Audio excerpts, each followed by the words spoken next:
Bueno, bienvenidos hermanos en esta tarde. Hoy en la mañana tuve la oportunidad de estar con algunos hermanos, Michar y Richard de la otra iglesia. Estuvimos en Palestina, en un recinto que se llama El Relicario, donde hay una iglesia, y allí fuimos invitados a predicar en una conferencia. Estuvimos toda la mañana hasta las 2, 3 de la tarde y logramos llegar a tiempo aquí. Fue un buen tiempo que estuvimos allí conociendo hermanos, otros que ya conocíamos de hace algún tiempo, pero fue bueno llevar la palabra y ver el hambre que también hay en las personas, en creyentes en esos lugares, algo lejos o en las afueras de Guayaquil. Oramos que el Señor use eso y que siga trayendo a personas, hermanos, con esa hambre de la palabra. Bueno, ustedes hermanos pueden abrir sus Biblias en Lucas, el capítulo 20. Vamos a estudiar este casi penúltimo pasaje en el capítulo 20 del Evangelio de Lucas. Estamos acercándonos cada vez más al final y continuamos con esta maravillosa serie de Lucas, cuando Jesús se encuentra aquí con los enemigos, sus archienemigos, los líderes del templo, los saduceos, los fariseos y los escribas. Están todos allí reunidos para tratar de atacar a Jesús, de presentarle algunas trampas y emboscadas para llevarlo a comparecer ante el Sanedrín y sobre todo finalmente llevarlo ante la representación del Imperio Romano para poder matarle. Esta era su intención, su propósito. Bueno, hemos llegado al versículo 41, así que quiero leer primero este pasaje.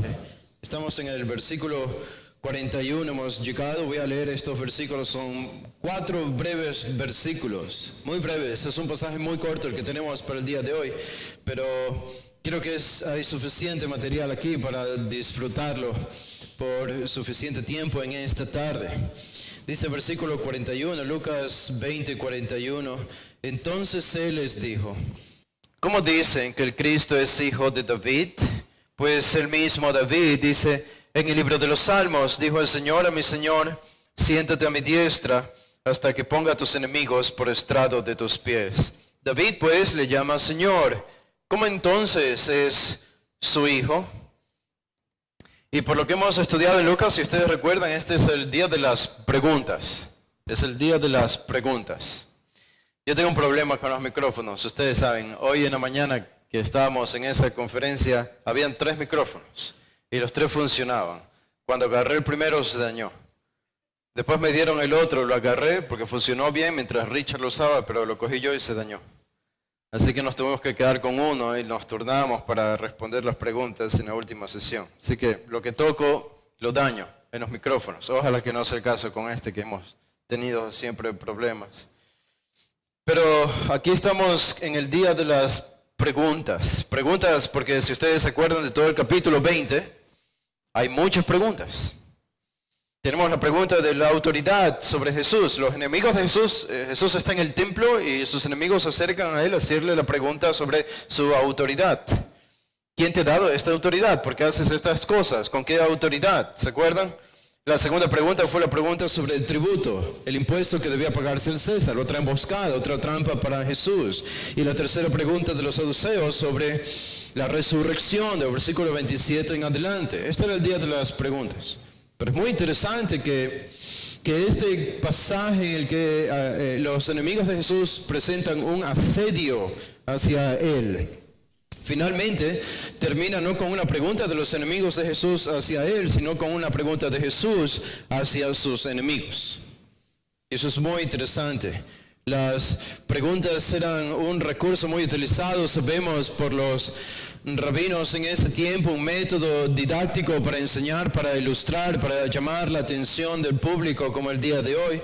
Pero la figura que tenemos aquí, que acabamos de leer, Jesús haciendo esta pregunta a los escribas, porque Mateo nos dice que Jesús hizo esta pregunta a los escribas. Por eso sabemos que este es el grupo al que debemos tener en cuenta aquí.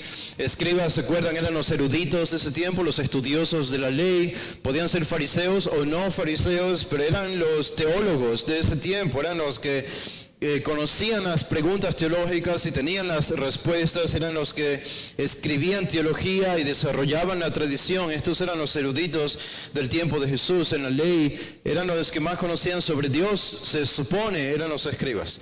A ellos Jesús les hace esta pregunta: ¿cómo dicen que el Cristo es hijo de David? Así que las preguntas eran un método muy utilizado, un recurso utilizado. La figura que tenemos aquí no es la de un maestro enseñando a sus discípulos, porque ni los escribas lo veían a Jesús como su maestro, ni Jesús veía a los escribas como sus discípulos. En otras palabras, lo que quiero decirles es que el escenario que tenemos aquí no es simplemente de Jesús queriendo enseñar alguna lección teológica a los escribas. No es eso. Este es el choque de dos antagonistas. Este es el choque de dos archienemigos. Jesús no hace esta pregunta porque quiere enseñar algo más de teología sobre el Mesías o sobre David o sobre el Antiguo Testamento, como lo haría con sus discípulos, y lo hizo muchas veces. No, su intención no es enseñar, su intención es silenciar a los escribas. No es una conversación amena simplemente para intercambiar ideas teológicas, es una confrontación abierta. Ahora, de parte de Jesús hacia los escribas. Podemos decir, hasta ahora Jesús siempre había estado en el lado de los que reciben la pregunta, en el lado de los que reciben los ataques. Los dardos siempre habían sido lanzados en contra de él a lo largo de su ministerio, y especialmente en la última semana de su pasión. Estamos aquí un día miércoles, pensamos, el día viernes ya sería su crucifixión, y el ataque de sus enemigos crecía en hostilidad. Pero ahora Jesús invierte los papeles. Y ahora es Él quien va a lanzar, por decirlo así, dardos hacia sus enemigos. El problema es que cuando lanzaban estos dardos a Jesús, Jesús siempre respondía, y Él siempre repelía cada uno de estos ataques con una sabiduría que causaba incluso envidia hasta sus peores enemigos. Ellos no podían resistir la sabiduría de Jesús. Pero ahora, de nuevo, Él invierte los papeles y es Él quien lanza un ataque a sus enemigos. Y diferente a lo que uno podría pensar si uno lee este pasaje superficialmente, esta pregunta de Jesús tiene mucha relación con las preguntas previas que Él ha recibido por las autoridades del templo. Esta pregunta, si ustedes se fijan, la tenemos muy bien enmarcada. Es el énfasis de este pasaje en el versículo 41 y el versículo 44. Jesús repite básicamente lo mismo. El versículo 41 dice: ¿cómo dicen que el Cristo es hijo de David? Y termina el pasaje con el versículo 44. David pues le llama Señor. ¿Cómo entonces es su hijo? Es la misma pregunta que la repite dos veces. La pregunta es: ¿cómo es que el Cristo es hijo de David? ¿Cómo Cristo o el Mesías es hijo de David? No es una pregunta sobre el significado de algún pasaje oscuro rebuscado del Antiguo Testamento.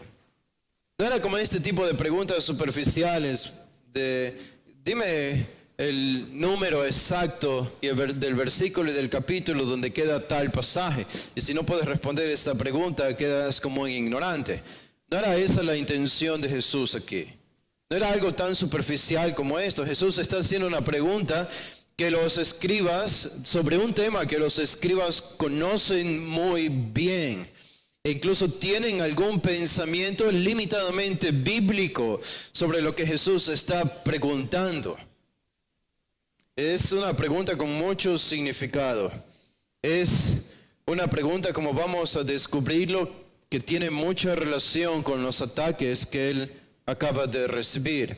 El tema con el que ellos piensan destruir a Jesús es el mismo que nosotros encontramos aquí. ¿Cómo ellos buscaban destruir a Jesús? ¿Se acuerdan lo que ellos querían que Jesús confiesa, especialmente cuando lo querían llevar a Pilato, o ya estaba con Pilato, lo tenían en el Sanedrín? ¿Qué le decían? Confiesa ya. Le decían a Jesús, Confiesa ya. ¿Eres tú el Mesías? ¿Eres el Hijo de Dios? Dínoslo. ¿Se han preguntado por qué los líderes religiosos querían que Jesús confiese que Él era el Hijo de Dios? ¿Que Él era el Mesías? ¿Por qué? Bueno, porque si Él confesaba esto, aunque lo había enseñado en su ministerio público, pero si Él confesaba esto, ellos lo iban a utilizar para decir que Jesús era un levantador de rencillas, un revolucionario que se estaba levantando en contra del César. Querían acusarlo delante del César como un sedicioso. Oh, tú dices que eres el Hijo de Dios. Eso va a servirnos, si podemos utilizarlo para que el Imperio Romano te quite la vida. Y es justamente lo que hicieron cuando lo llevaron a Pilato. Esta fue la acusación. Él es un sedicioso, un revolucionario que enseña doctrina diferente al pueblo judío y enseña a no someterse al César. Esta pregunta es una pregunta sobre la identidad de Jesús. Es sobre la identidad del Cristo, el Mesías. Ahora, ustedes entienden bien lo que significa el término Cristo, que se repite aquí varias veces. Cristo literalmente significa el ungido, el ungido. Y Cristo, la palabra Cristo obviamente es una palabra griega del Nuevo Testamento, pero ustedes saben cuál es la palabra hebrea del Antiguo Testamento que es la misma, equivale a Cristo en el Nuevo. ¿Ustedes saben cuál es? Es la palabra Mesías. Es la palabra Mesías. Así que Mesías no es una palabra griega, Mesías es una palabra aramea o hebrea que pertenece al Antiguo Testamento. ¿Qué significaba Mesías? Mesías simplemente significaba el ungido o el elegido de Dios. Por eso en el Antiguo Testamento, como aparece esta palabra se la usa para varios personajes. Se la usa para especialmente reyes en Israel, que eran descendientes de David, se les llamaba el ungido. ¿Se acuerdan cómo David le llama a Saúl? El ungido. David fue llamado el ungido, Salomón, su hijo, fue llamado el ungido, y toda su descendencia, reyes en el sur de Israel, fueron llamados ungidos. Incluso a veces sacerdotes o profetas eran llamados el ungido. Incluso reyes paganos, por Dios mismo en Isaías, fueron llamados ungidos, como Ciro, el rey de Persia, el ungido. Es decir, fueron llamados Mesías. Así que este es en realidad era un título en el Antiguo Testamento muy amplio, utilizado para cualquier función ejercida para el pueblo de Dios, pero que Dios había elegido, que Dios había levantado a este personaje. Podía ser sacerdote, profeta o rey, o incluso un rey pagano como Ciro. No hay algo necesariamente súper especial en la palabra Mesías, era un título. El asunto es que al acercarnos al final del Antiguo Testamento, nos damos cuenta que los profetas, cada vez más en sus profecías, utilizan este término Mesías, el ungido, para hacer referencia a un personaje particular que vendría en el futuro.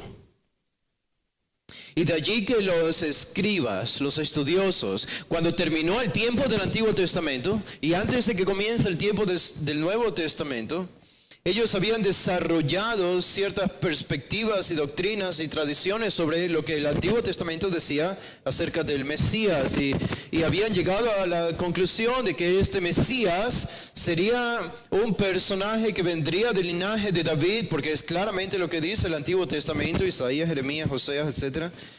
Vendría del linaje de David, sería un rey y sería un líder político para el pueblo de Israel, que finalmente liberaría a Israel del yugo de sus pueblos paganos, en este caso del Imperio Romano.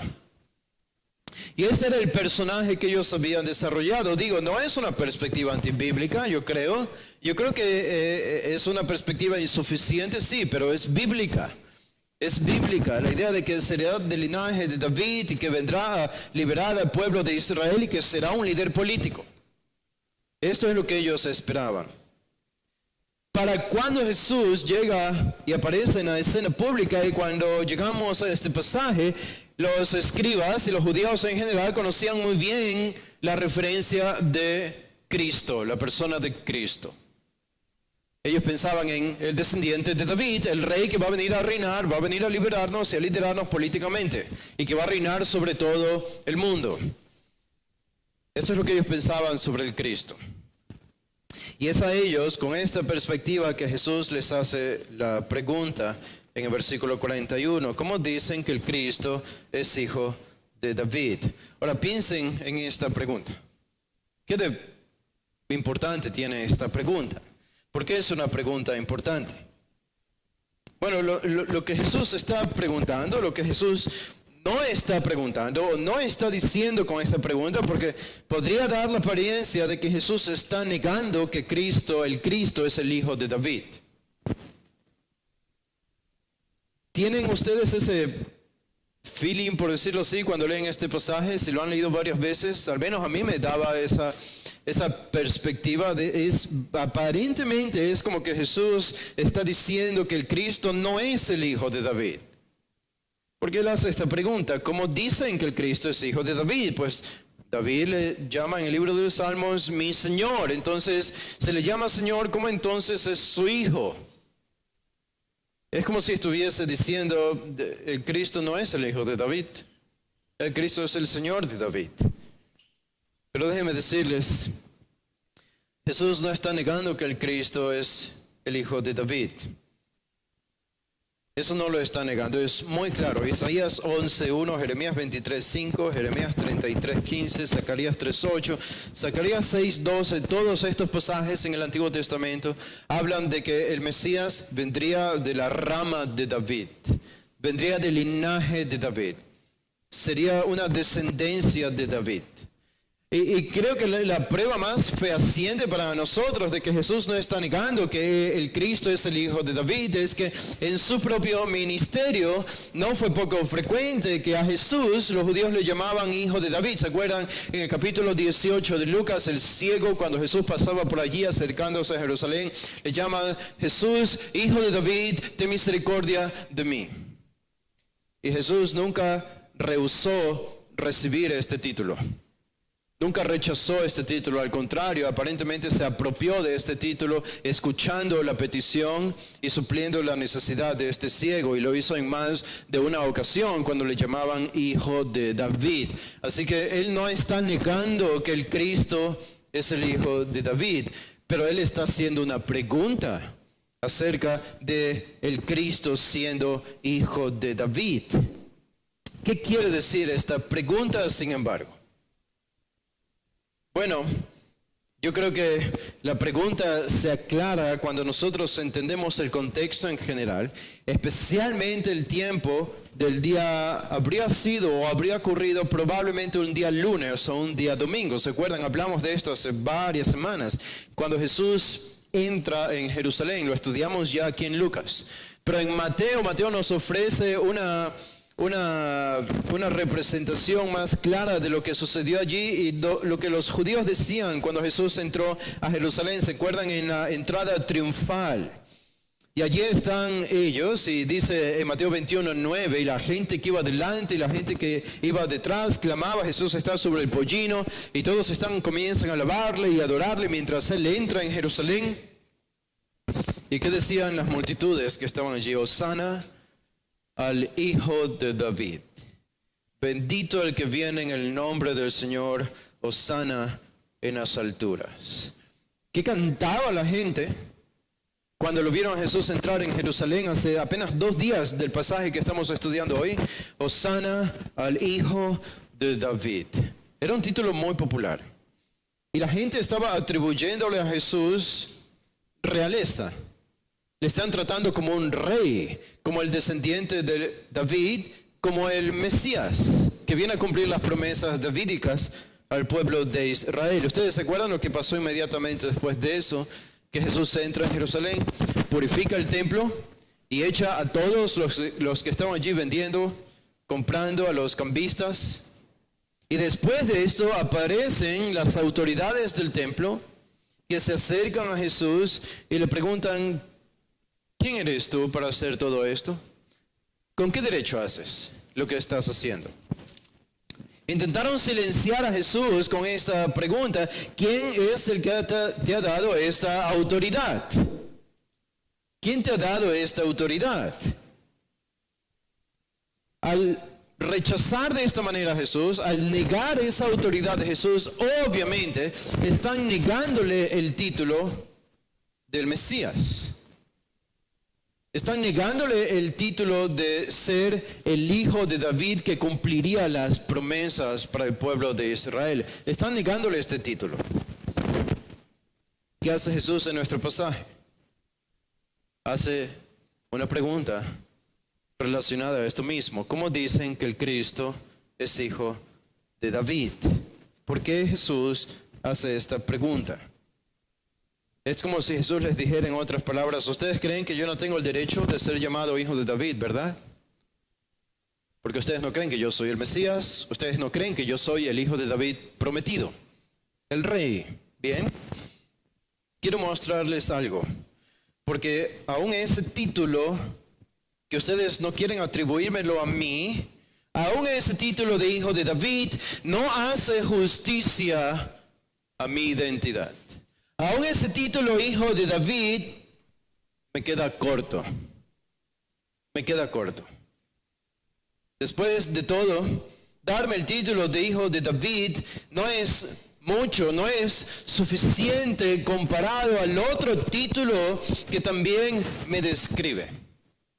Y es a ese otro título al que él está apuntando en este pasaje. ¿Cuál es ese título? Señor de David. Señor de David. Noten lo que Jesús está haciendo aquí. Él está defendiendo su derecho para hacer todo lo que ha acabado de hacer en esos últimos días allí en Jerusalén, diciendo que él no mera y únicamente es hijo de David, un título que ni siquiera le quieren reconocer los religiosos, sino que él es mucho más que eso. Él es aún el Señor de David.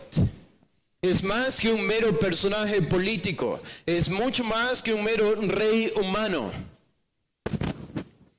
Él es al que David adoraba y obedecía en el Antiguo Testamento.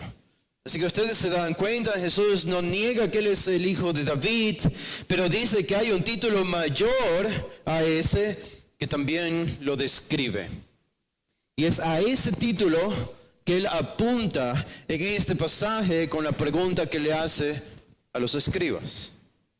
Y por eso les pregunta en el versículo 41, Lucas 20, 41, ¿cómo dicen que el Cristo es hijo de David? Ahora, esta era una pregunta en la que ellos debían pensar lógicamente. Ellos creían que el Cristo sería hijo de David, un descendiente de David. Y esta es la pregunta que Jesús les hace. ¿Cómo dicen que el Cristo es hijo de David? Nadie dudaba de eso, ni nadie negaba esto. Pero había un asunto, y el asunto es el pasaje al que Jesús acude para demostrarles que el Cristo no es solamente un hijo de David, sino que es mucho más que eso. No es solamente un personaje humano, es mucho más que eso. Por eso le añade en el versículo 42, dice, pues el mismo David dice en el libro de los Salmos, dijo el Señor a mi Señor, siéntate a mi diestra hasta que ponga a tus enemigos por estrado de tus pies. Hay varias cosas que yo quisiera observar de este pasaje, pero antes de hacerlo, creo que es importante que vayamos al pasaje mismo. Así que si ustedes quieren, pueden ir al Salmo 110, este es un pasaje importante en el Antiguo Testamento, teológicamente hablando es importante en el Antiguo Testamento. Este pasaje es atribuido a David, lo escribió David, ningún judío dudaba de eso hasta que llegamos a tiempos modernos y algunos evangélicos protestantes comienzan a dudar de todo, los que son liberales, y comienzan a decir cosas extrañas a nuestros oídos, como que no importa quién escribió este salmo, si fue David o no fue David, lo importante es lo que dice el texto. No. Sí importa si lo escribió o no David. ¿Saben por qué? Porque de eso depende si Jesús es un mentiroso o fue alguien que siempre dijo la verdad. Porque Jesús en nuestro pasaje está diciendo que David escribió este salmo. Y si Jesús dice eso, entonces David tuvo que haberlo escrito. No podemos hablar como hablan los teólogos liberales de nuestro tiempo. Así que David escribe esto, y noten lo que dice en este grandioso salmo. Es un salmo real, es decir, de realeza. Dice el Salmo 110, verso 1, Jehová dijo a mi Señor. Estas son las palabras de David. Jehová dijo a mi Señor, Siéntate a mi diestra hasta que ponga a tus enemigos por estrado de tus pies. Jehová enviará desde Sión la vara de tu poder, domina en medio de tus enemigos. Tu pueblo se te ofrecerá voluntariamente en el día de tu poder, en la hermosura de la santidad, desde el seno de la aurora tienes tú el rocío de tu juventud. Juró Jehová y no se arrepentirá, tú eres sacerdote para siempre, según el orden de Melquisedec. El Señor está a tu diestra, quebrantará a los reyes en el día de su ira, juzgará entre las naciones, las llenará de cadáveres, quebrantará las cabezas en muchas tierras, del arroyo beberán en el camino por lo cual levantará la cabeza. Este es un salmo en el que obviamente se hace alusión al Mesías. Y ningún escriba dudaba de eso. Ningún escriba dudaba de que este era un salmo mesiánico, haciendo referencia al Mesías. Solamente el versículo 1 es muy revelador para nosotros. Y de hecho ese es el que cita Jesús. Y este versículo 1 es uno de los más citados en el Nuevo Testamento. A lo largo de todo el Nuevo Testamento, desde los Evangelios hasta el libro de los Hechos, las cartas de Pablo, el autor a los Hebreos, en 3 ocasiones hace referencia a este versículo 1. Es uno de los versículos teológicamente más importantes que hay en el Antiguo Testamento. Y dice el versículo 1, Jehová dijo a mi Señor. Me gusta esa traducción, no las otras traducciones que en lugar de Jehová dicen Señor con letras mayúsculas. No, el literal hebreo dice Jehová. Literalmente David escribe Yahweh, Jehová dijo a mi Adonai, que se traduce como Señor. Jehová dijo a mi Adonai. Y esta es una conversación, entonces, David nos introduce una conversación entre dos seres, entre dos personas que están obviamente en el cielo, no en la tierra. Y que de alguna manera esta conversación le fue revelada a David. David habla aquí como un profeta que incluso está prediciendo el futuro. ¿Y cuáles son las palabras? Es más importante entender cuáles son las palabras de Jehová. Nosotros entenderíamos, este es el Padre hablándole a Adonai, como David le llama, mi Señor, el que tiene toda la autoridad en el universo. Este solo título le atribuye divinidad a este personaje, porque David le llama mi Señor. Pero ¿qué es lo que le dice Jehová al Señor de David? Siéntate a mi diestra. Ahora, ¿qué significa eso? Siéntate a mi diestra. Bueno, estas son palabras que Dios, Jehová, no le podría decir a un ser humano. Porque este personaje está siendo invitado a sentarse a la diestra del Padre. Eso significa que es igual en poder, es igual en autoridad, en altura, en magnificencia. Está siendo invitado a compartir toda la autoridad sobre el universo que Él tiene. Siéntate a mi diestra. Alguien que se sienta a la diestra del Padre, asumimos el Padre está sentado en un trono, como un rey, y este otro personaje que es Adonai, el Señor, también se sienta a su diestra en un trono. Así que este personaje es un rey, está siendo tratado como un rey, y con esa autoridad es invitado a sentarse al lado de su Padre. Siéntate a mi diestra. Esto también le atribuye divinidad a este personaje. El título, mi Señor, el hecho de que Él se sienta a la diestra del Padre. Noten lo que dice la segunda parte del versículo 1. Siéntate a mi diestra hasta que ponga a tus enemigos por estrado de tus pies. Una frase, un versículo muy citado en el Nuevo Testamento y creo que también muy mal interpretado por muchos. Muchos piensan que lo que eso significa es que Jesús ya está reinando hoy en el cielo, y yo creo que está reinando hoy en el cielo, si creemos eso. Pero esta es la segunda parte en la que no estamos de acuerdo, y creen que el cumplimiento de esto está llevándose a cabo ahora. Cristo ya está reinando por medio de su iglesia en los corazones de los creyentes. Y cada vez que un enemigo de Cristo es salvo, eso significa que Él está reinando, ganando la victoria sobre ellos. Bueno, no creo que es lo que está diciendo David en este salmo. Si ustedes se fijan en todo el salmo que leímos, el lenguaje y el vocabulario es un lenguaje de guerra, de batalla, de victoria, de enemigos. Jesús, o el Mesías, aquí el Señor de David, es invitado a sentarse al lado de Jehová hasta que Jehová ponga a sus enemigos por estrado de sus pies. ¿Cómo sucede eso? ¿Cómo sucede eso? ¿Cómo este Mesías logra la victoria sobre sus enemigos? ¿Es una victoria meramente espiritual? ¿Solo predicando el Evangelio? Es una parte importante. Pero eso no significa que Jesús esté reinando sobre sus enemigos.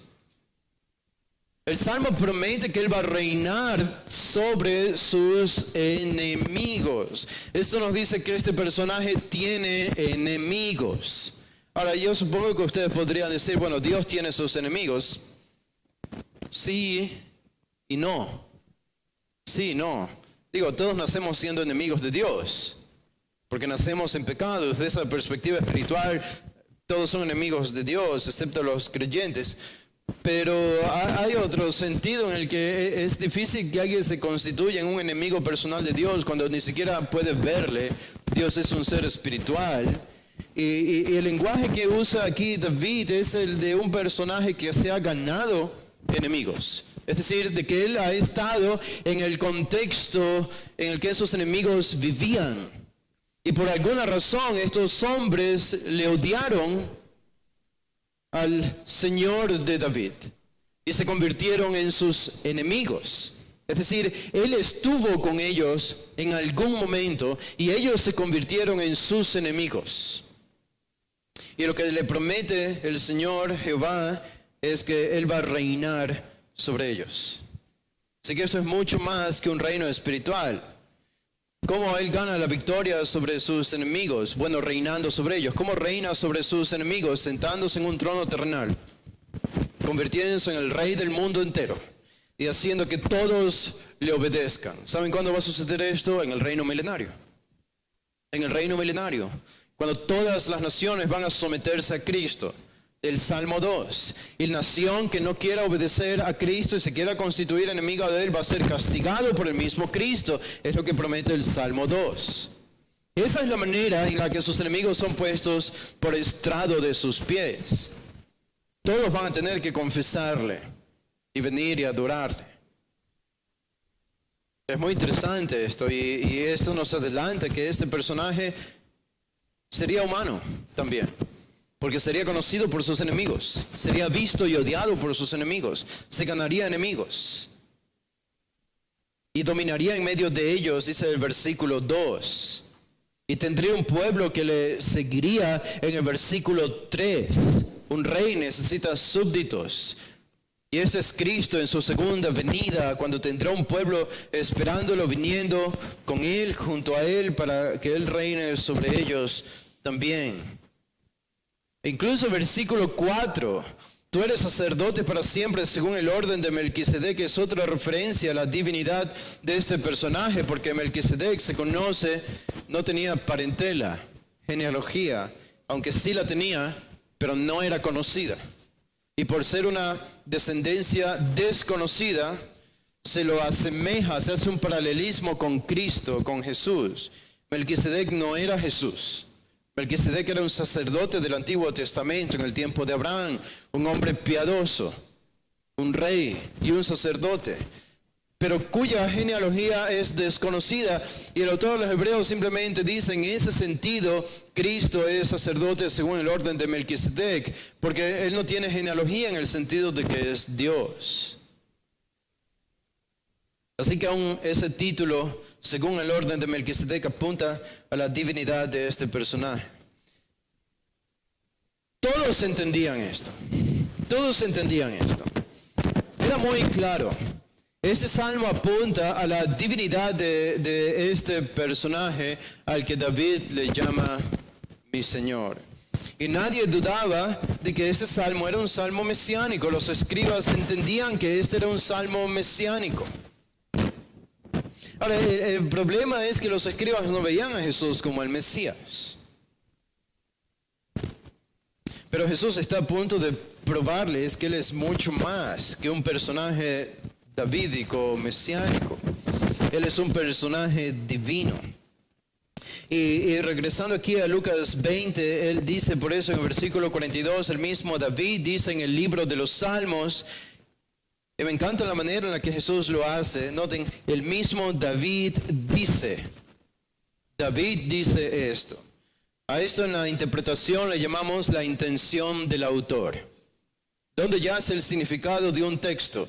En mi teología, en mi credo, en mi confesión de fe, en mi tradición teológica, en mi opinión, o en lo que el texto dice en sí mismo. Ni siquiera en eso. Más en lo que el autor tuvo la intención de comunicar. En lo que el autor tuvo la intención de comunicar. Y esa intención la encontramos aquí. Jesús creía en la intención del autor. Es una clave importante para la hermenéutica, la interpretación de la Biblia. Él dice, esto es lo que David dijo y lo que quiso decir. El mismo David dice en el libro de los Salmos.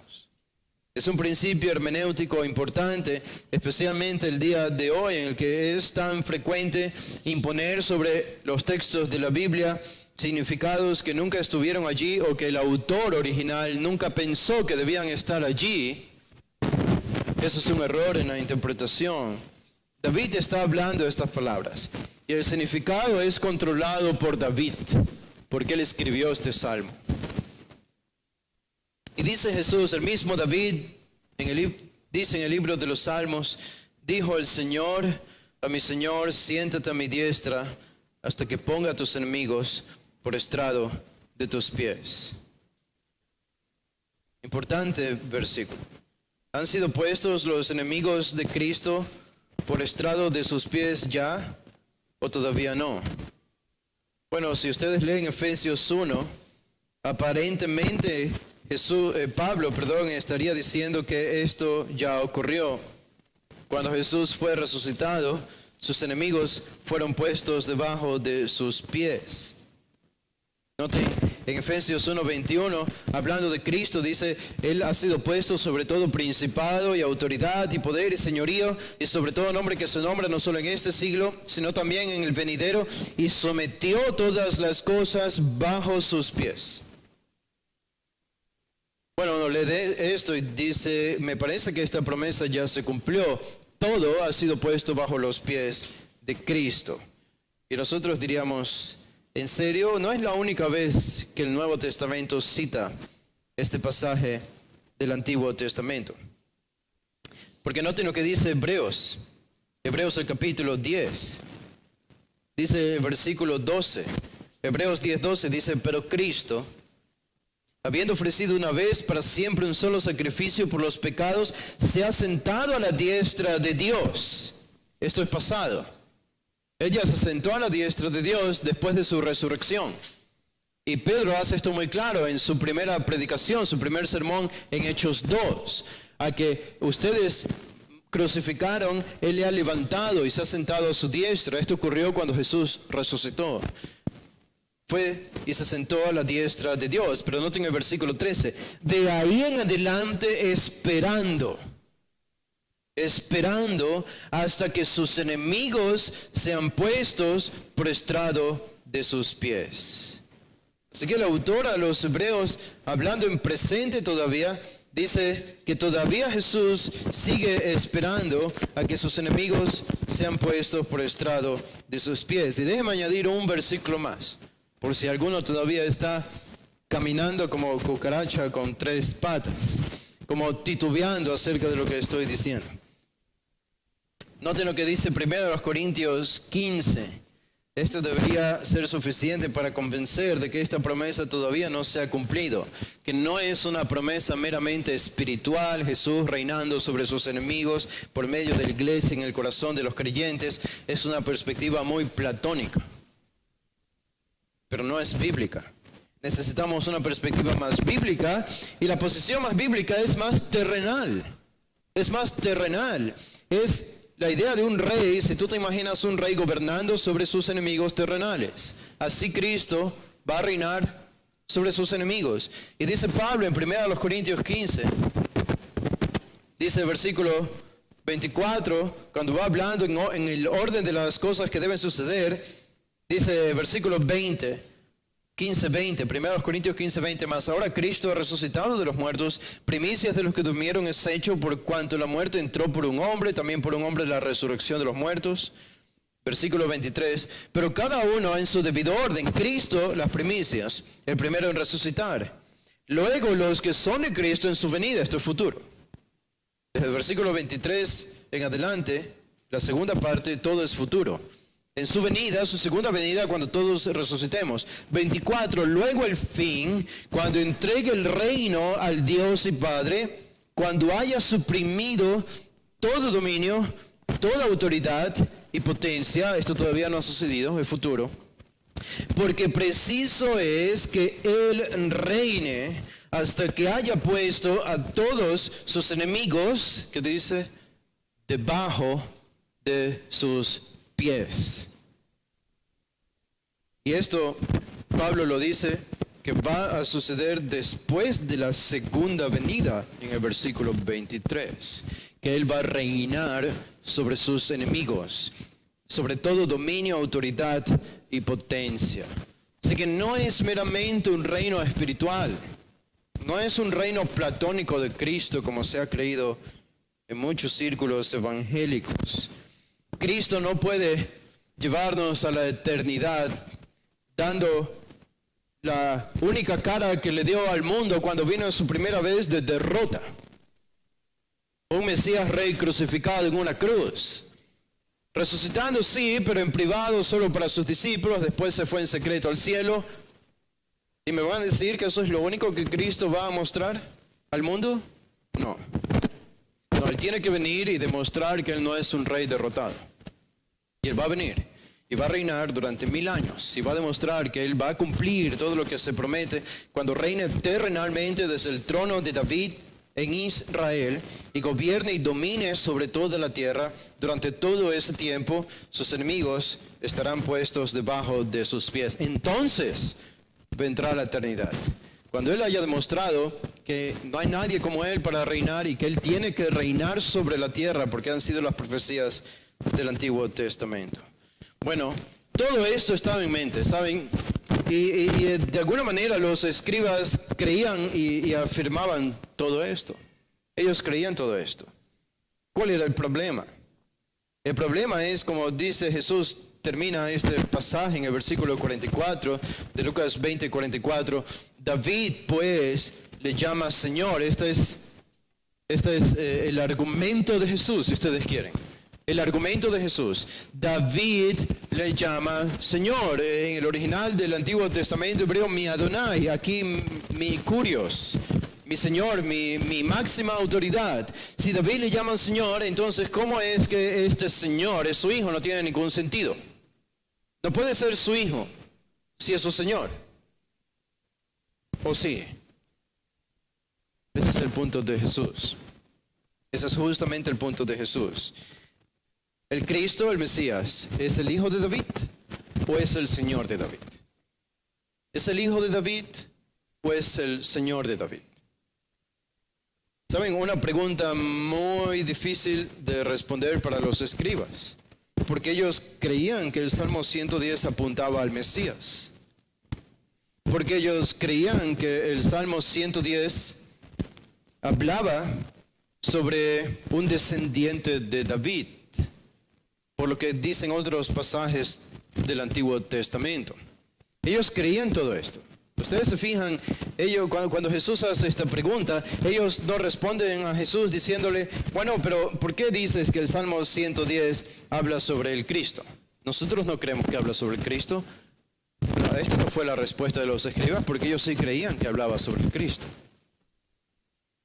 ¿Por qué dices que este Cristo es Señor de David como un personaje divino? Nosotros no creemos esto. No le dijeron eso a Jesús, porque ellos sí creían eso. Está claro. David lo llamó mi Señor, mi Señor. Entonces, la pregunta de Jesús es clara, pero es casi como una ambigüedad, es como una aparente contradicción que le está presentando, aunque no es contradicción. ¿El Mesías, el Cristo, es el hijo de David o es el Señor de David? Y con esto Jesús quería que ellos entiendan que el Mesías, el Cristo, era más que meramente un hijo de David, que era el Señor de David, que era el dueño del universo, que era el creador del universo, era el hacedor de todas las cosas, y mucho más que eso, el mismo que les estaba haciendo la pregunta era el Señor de David. Porque si de algo estamos seguros, con todos los ataques y mentiras que ellos le atribuyeron a Jesús, ¿saben algo que nunca negaron los enemigos de Jesús, los judíos, durante todo su ministerio? Nunca pudieron negar que él era un descendiente de David. Él había nacido en Belén, era hijo de José, era hijo de María, tenía una ascendencia que se remontaba a David. Todo tipo de insultos contra Jesús, pero nunca van a encontrar en los evangelios a un personaje negando que Jesús no era del linaje de David, porque todos sabían que él venía del linaje de David, de la tribu de Judá. Él era un hijo de David. El problema es que no creían que él era el Mesías prometido, el Cristo prometido del Antiguo Testamento. Pero no tenían cómo negarlo tampoco. Y Jesús de manera implícita les está invitando a pensar, pero más que eso, como les decía al principio, no es un debate teológico meramente. ¿Saben lo que está haciendo Jesús? Jesús está desacreditando a los líderes religiosos aquí. Jesús está desacreditando públicamente. Recuerden que ese es el escenario. Estamos en el recinto del templo, en el patio de los gentiles, donde cientos de los judíos estaban allí escuchando lo que Jesús estaba hablando con los líderes del templo. Y en este caso con los escribas, que eran los más inteligentes, los eruditos de ese tiempo, que conocían la teología. Y ahora Jesús les hace una pregunta, ¿y cuál es la respuesta de ellos? ¿Qué hay en el versículo 45? Bueno, el versículo 45 nos lleva a otro apartado, en el mismo escenario, pero otro apartado diferente. ¿Qué significa eso? Silencio. Silencio. Sabemos que los fariseos y los escribas aquí no pudieron responderle a Jesús.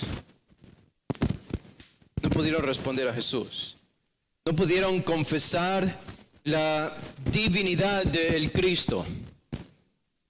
No estuvieron dispuestos a confesar que este hijo de David en realidad era el Señor de David.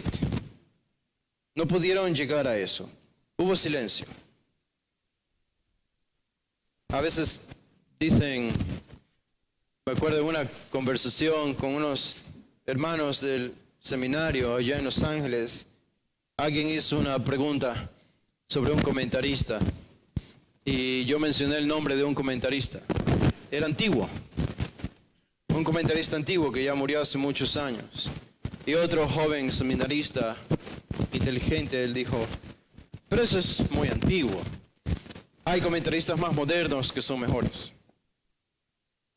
Y uno de los principios que aprendemos en el estudio de la Biblia, de la teología, es que lo nuevo y lo moderno no necesariamente es mejor.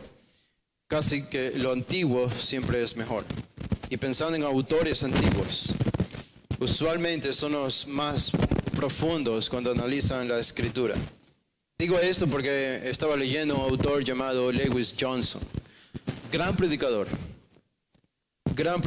muy comprometido con la predicación expositiva. No confundirlo con C.S. Lewis, que es otro cristiano también muy conocido y buen cristiano. Pero Lewis Johnson mucho menos conocido, menos popular, pero un gran predicador, hace muchos años, en los 1900 ya. Y él citaba lo que un tal Dr. Fuller, gran predicador también más antiguo todavía, había dicho una vez como ilustración. Cuando él había predicado un sermón, el Dr. Fuller había predicado un sermón sobre la unidad cristiana. A veces es necesario predicar este tipo de sermones. Digo, no enfatizarlo mucho porque hay peligros en eso, pero de vez en cuando algunas circunstancias es importante hablar sobre la unidad de los cristianos. Y el Dr. Fuller habló sobre bautistas, y habló sobre metodistas, y habló sobre luteranos y presbiterianos, y diferentes denominaciones cristianas, protestantes, y habló de la importancia de la unidad. De que si todos creen en Cristo y son salvos, al final somos uno en Cristo y estaremos con Él eternamente. Este fue el énfasis de su sermón del Dr. Fuller. Cuando él terminó de predicar, se le acercó un hombre que estaba escuchándole en audiencia, y este hombre era unitario, o unicitario, como se les llama. Los unicitarios niegan la Trinidad y ellos creen que no hay tres personas. En la Trinidad ellos creen que hay una sola persona, que a veces se manifiesta como el Padre, otras veces como el Hijo y otras veces como el Espíritu. Probablemente ustedes los han escuchado o se han tocado con ellos. Son pentecostales, unicitarios, y utilizan mucho el nombre de Jesús, bautizan solo en el nombre de Jesús y predican solo a Jesús.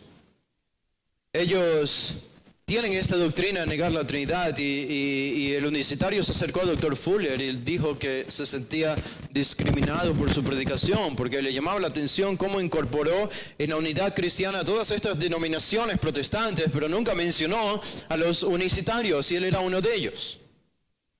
Y el Dr. Fuller le respondió: ven al sermón de hoy en la tarde, hoy en la noche, que voy a predicar y voy a responder tu pregunta. Y el unicitario regresó a la iglesia ese día y el Dr. Fuller predicó un sermón. Y mientras predicaba el sermón, él utilizó una ilustración. Y en la ilustración él decía que imaginen ustedes que está Juan, el apóstol Juan, en la isla de Patmos. Allí donde recibió la visión del libro de Apocalipsis. Y mientras él recibía esta visión, junto a Juan, en la isla de Patmos, le acompañó un unicitario. Estaba con Juan. Y mientras estaba con Juan, Dios le muestra estas grandes visiones a Juan. Así que Juan y el unicitario están viendo la misma visión. Y de pronto aparece el capítulo 5 de Apocalipsis. Cuando se narra de esta majestuosa visión en el cielo que Juan ve y que se le muestra, y cómo todos estos personajes alrededor del altar y del trono se postran ante el que está sentado allí, el Cordero, el Mesías, el Cristo, y los ancianos y las cuatro bestias que están allí, y una multitud que no se podía contar, y todos se postran y le alaban y le cantan y le atribuyen divinidad a este personaje, a la segunda persona de la Trinidad. Y avanza más en las visiones en el libro de Apocalipsis y sigue viendo cómo un cordero recibe el título de la tierra, el rollo, y la recibe de la mano del Padre, el anciano de días que está sentado en su trono. Y el Padre le da este rollo, este libro, al Cordero. Y el Cordero entonces también recibe este título y todos le adoran, incluso la creación entera prorrumpe en adoración hacia el Cordero y hacia el Padre. Y así se hace un recorrido por el libro de Apocalipsis mencionando al Padre y mencionando al Hijo, al Cristo, el león de la tribu de Judá, el Cordero de Dios, este personaje divino también. Y al final el unicitario le pregunta a Juan: no entiendo por qué todos adoran a este otro personaje llamado el Padre o el anciano de días, y no solamente le dan su adoración al Hijo, a Jesús, ¿por qué también al otro personaje?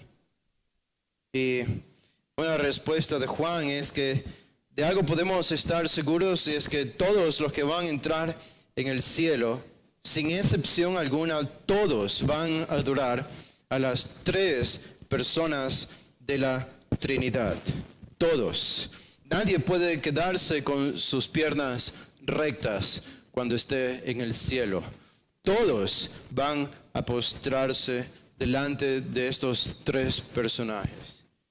Y inmediatamente, dice el Dr. Fuller, el unicitario fue, recogió palmas que vio allí cerca, las agarró, las levantó al cielo y comenzó a adorar al Hijo y comenzó a adorar al Padre con palabras como la Santa Trinidad. El unicitario se convirtió. El unicitario creyó. Este fue el punto del doctor Fuller. Y es básicamente a eso que apunta Jesús aquí. Es algo complejo, pero es sencillo. Si lo vemos de esa perspectiva, los escribas adoraban a Dios, pero no adoraban al Hijo. Y ese fue su caos, esa fue su condenación y su perdición. Lo que Jesús dice aquí es para silenciar a ellos, es para confrontar a ellos, pero al final no podemos evitar creer que también es una invitación. Es una invitación para mirar más profundamente el Salmo 10 y mirar más profundamente y con ojos más sinceros a este personaje llamado Jesús y llegar a la conclusión de que no hay ninguna diferencia entre ambos, que son exactamente la misma persona, el dueño de David, el Señor de David, el autor de la creación, el que tiene mayor autoridad en el universo, es el mismo que está parado frente a ellos y que es llamado por el pueblo Hijo de David. Nunca podemos sorprendernos lo suficiente de Jesús. Nunca. Si Él nos sorprende algo, siempre es por algo bueno, que no sabíamos de Él, pero que ahora aprendemos. No nos sorprende nunca en un sentido negativo, sino siempre positivo. Y la palabra es tan rica en revelarnos quién es Cristo. Vamos a hacer una oración. Padre, te damos gracias, Señor, por este tiempo. Gracias por tu palabra. Gracias, Señor, por un pasaje tan breve, tan corto, pero lleno de significado teológico para el Antiguo y Nuevo Testamento, para nosotros que te adoramos. Nosotros venimos, Señor, aquí reconociendo que tú tienes esta identidad de ser un hombre, enteramente un hombre, pero también de ser enteramente Dios, el Dios eterno. Y que esta doble identidad permanece ininterrumpida por el resto de la eternidad. Pero una sola identidad, llamándolo Cristo Jesús. Ahora, en los escritos de los apóstoles, en las cartas del Nuevo Testamento, los dos títulos son unidos. Jesucristo, Cristo Jesús. Un título divino y un título humano. Y esto nos recuerda de el Dios que adoramos. No es un Dios creado a nuestra propia imagen humana. No es un Dios que pudimos haber fabricado nosotros. No es un Mesías que nosotros pudimos haber recreado, imaginado en nuestras mentes. Tenía que ser o venir de una revelación ajena a nosotros, fuera de nosotros, fuera de esta tierra y de las costumbres que nosotros conocemos. Es un Dios, un Cristo, un Mesías que va más allá de lo que nuestra mente puede captar o entender. Y es de esperarse que sea así. Si tú realmente eres Dios, se supone que debe ser infinito y por tanto nuestras mentes se supone que deben quedarse cortas al tratar de comprender quién eres en toda la profundidad. Y creemos, Señor, que este pasaje nos da un destello de la profundidad de la identidad de la segunda persona de la Trinidad en Cristo al comparar estos pasajes con el Antiguo Testamento. Sigue mostrándonos tu gloria, Señor, y sigue haciéndonos mirar a tu carácter para hacernos más como tú. Oramos en el nombre de Jesús. Amén. Pueden ponerse de pie, hermanos. Vamos a hacer una oración para despedirnos en esta tarde. Padre, te damos gracias, Señor, por tu palabra hoy, por la comunión, la coinonía con los hermanos. Gracias, Señor, porque toda bendición viene de lo alto, toda bendición es tuya. Ahora que nos despedimos, tenemos más tiempo de compañerismo y regresamos a nuestros hogares. Rogamos, Padre, tu bendición y tu cuidado. Lo hacemos en el nombre de Cristo Jesús.